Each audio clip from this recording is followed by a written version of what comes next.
What I wish I knew at 12 instead of 22. AI or ML, which came first? Let's crack this code. Alright, let's dive in. First up, artificial intelligence or AI. Think of AI as the dream of making machines smart, like your sci-fi fantasy of talking robots and self-driving cars. Now, here comes machine learning, or ML.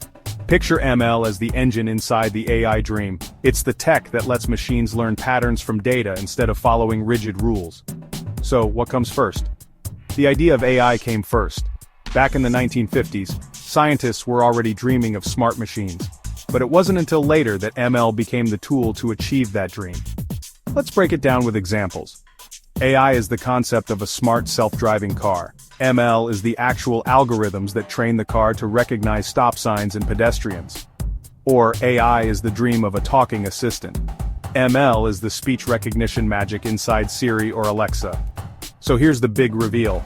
AI comes first as the concept, and ML follows as the method.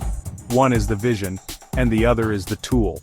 Without AI, ML wouldn't exist, and without ML, AI wouldn't work. You just unlocked the mystery. AI is the dream, ML is the reality. Don't let this knowledge stay stuck in theory. Train your brain like machine learning trains data. Like, share, and subscribe for more tech explained the smart way.